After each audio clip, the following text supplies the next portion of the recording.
Folks, there's been an infiltration.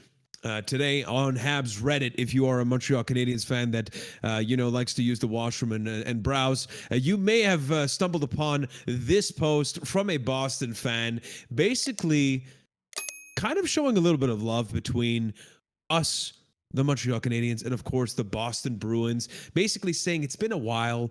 I hate you. I kind of love you. And we haven't been playing enough, and I miss our rivalry. And that's the inspiration for the video today here, Justin, right? My name is Mackie. We are the No Respect Podcast. And in today's video, we want to rank the Habs rivalries. So let's start from the beginning, Justin. What are the teams that we have identified? Let's start with a disclaimer here is that we are not fans between, the ages of 30 and up. We're below 30. So this is a little bit more recent. So if you have some things that you've experienced in your old age, feel free to share. So Justin, who have we identified in the past 2 decades or so?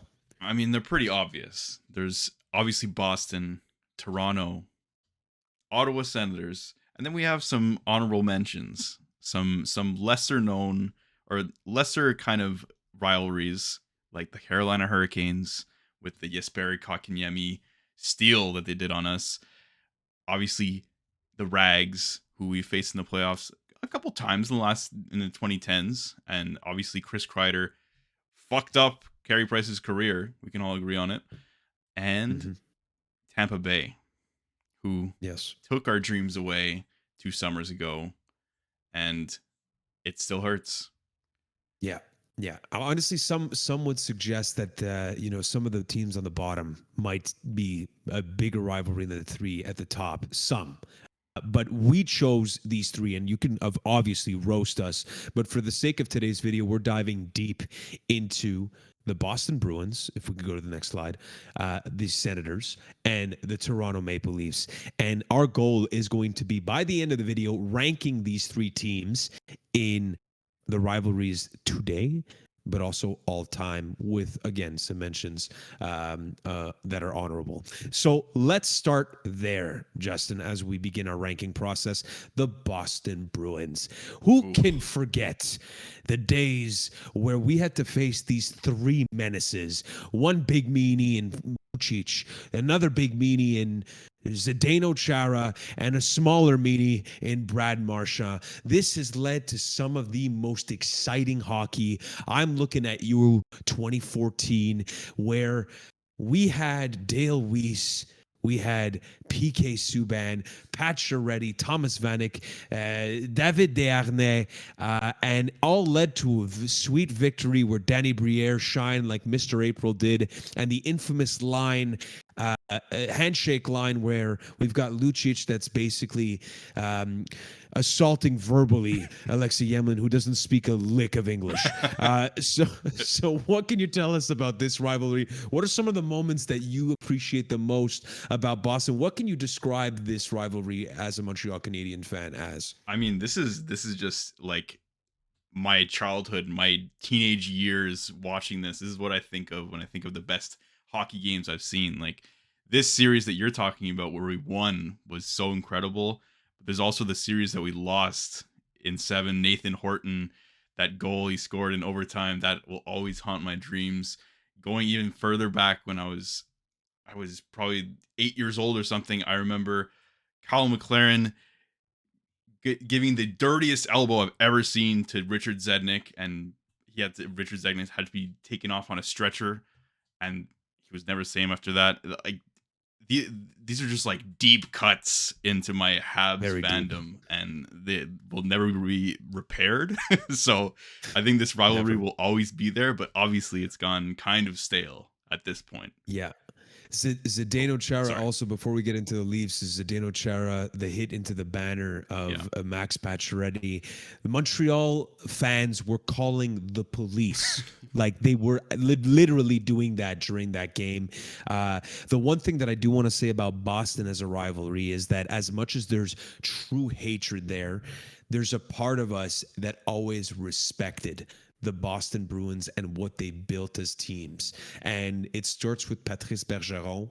We had that type of player in Phil Deneau. We just made a video on that if you want to check it out, who called out Montreal. But anyway, we looked at this organization as a foe that we were looking forward to compete with. And so I still think that's true. It's just that the blood boiling has cooled off, as you said. So Yeah, I mean, we have to it's interesting. we always have to blame COVID a little bit, because with the Canadian series, we didn't play them at all for a full year, and I'm just hoping that the next time we play, it'll be as electric as it's been in the past. But obviously, it's I gonna hope so too. maybe take some time, since we're not really on the same path. Anyway, That's true. moving forward, Yes, the Toronto. laughs.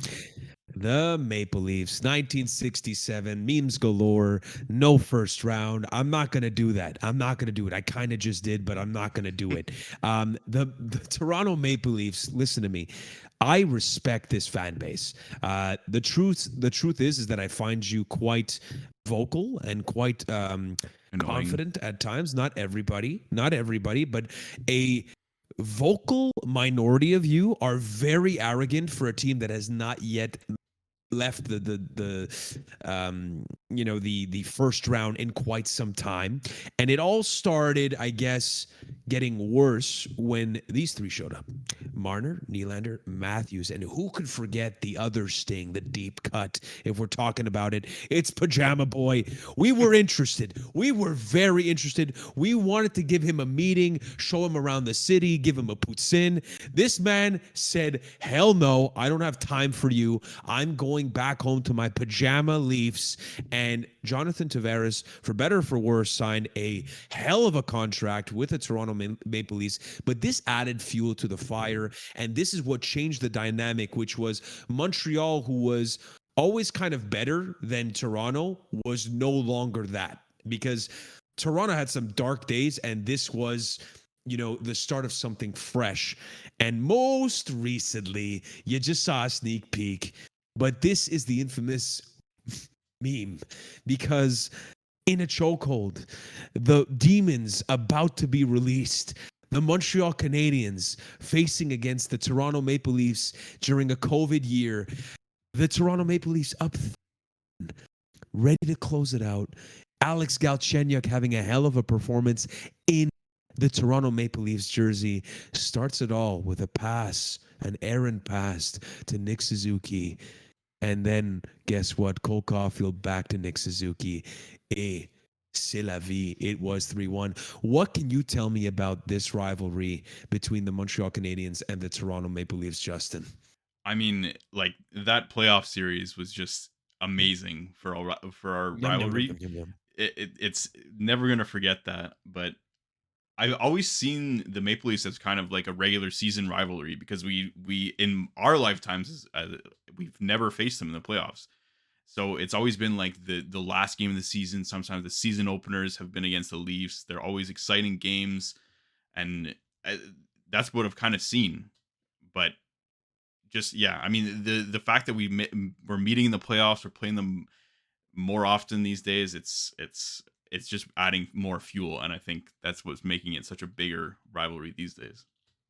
Yeah, and let's be real. If you're a Montreal, you also know that there's a little bit of a rivalry not only between the teams but between the cities. Mhm. Like it's always been there. There's the Franco-Anglo angle that's always been there, and Toronto is more of that, like, the poster child, the one that had the straight A's, the one that made it to an Ivy League school, that's probably a lawyer. And Montreal has always been that kind of little more living on the edge, Artsy. D student, a little bit more, yeah, free spirited, but somewhat a little bit happier than the one that has like all of these successes. Anyways, that's the way that I could sum up a little bit of the history between these two teams. But let's go to our third team, which is the Senators. Now, the Senators, we have to go back. And this is actually an interesting factoid if you don't know us, the No Respect Podcast. Again, thank you for joining us for this video. Once we played against them in 2013, this incident, Eric Greiba, and Lars Eller led to an exchange between the two coaches. Back then, the bug-eyed walrus, as the infamous words of Brendan Prust, completely disrespecting Lars Eller, who had just been hurt. And that led to Michel Aldres Terrien and his infamous rant on absolutely no respect. That's where we got our name, and that's where we coined it, the No Respect Podcast. So interesting factoid. But more recently, Justin, things have started to spice up. We've got Brendan Gallagher calling out Olympic German diver Timmy Stutzle, of course. We made a video on that still gets some clicks here and there, calling him out. And these two are both known for getting calls, but a little bit more vocal was Brendan Gallagher. And these are two teams that faced off a lot in the preseason, and that's where you saw the video or the image here of Arbor Jackai, who is now public enemy number one. What can you tell me about this rivalry right now, and what you think about the Sens and Montreal? I mean, it's always been kind of like an up and down, like a little brother kind of rivalry. I always seen it as like the Toronto was kind of the bigger rivalry, and then Ottawa was always there, like the pesky little runt that would always be there. But obviously we had some playoff series with them. We beat them in 6, and they beat us in 5 during the infamous Eric Gryba incident.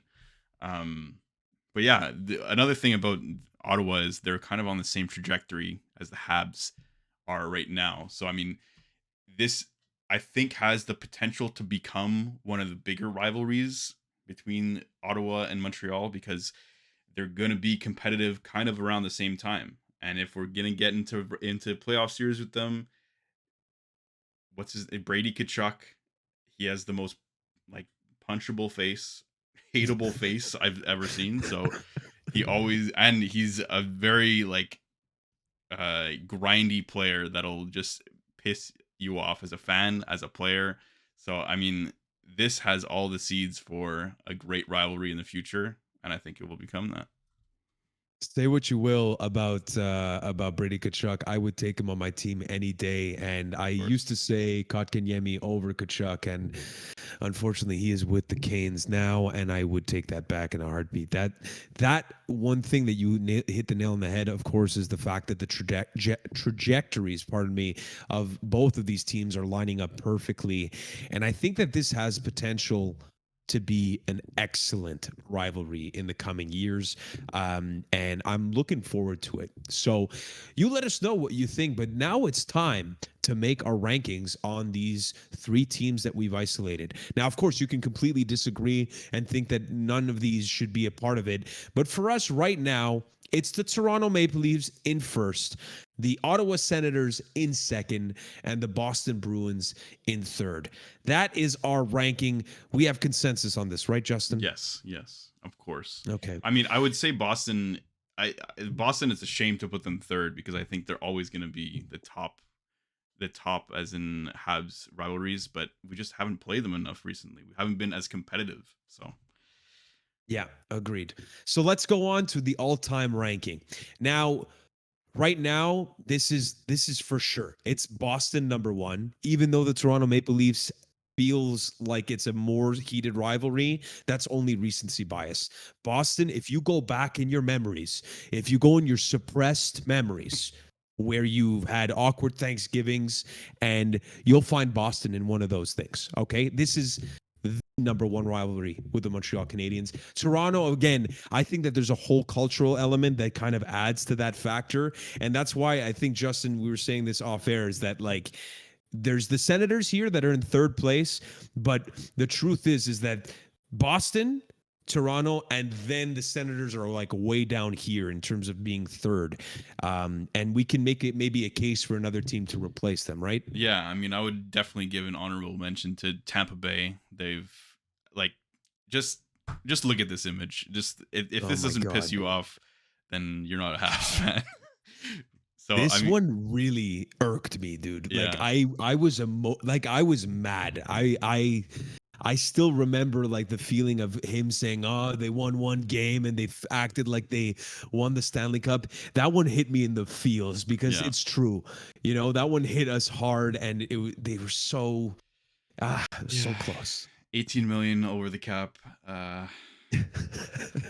Yeah, I mean Tampa's, yeah, it'll always hurt. I It can't wait will. to get back to playoffs. That's true. That's true. But that about does it for this video. The rankings of the rivalries from now, all time. If you disagree, please go ahead. It's not like we have confidence or anything, so you can ruin that in the comments down below. Liking, subscribing goes a long way for the channel, if you would please. But if not, for Justin, for myself, Mackie, we always remind you to respect the. Orgasmination. We shall see you next time. Go Habs, go.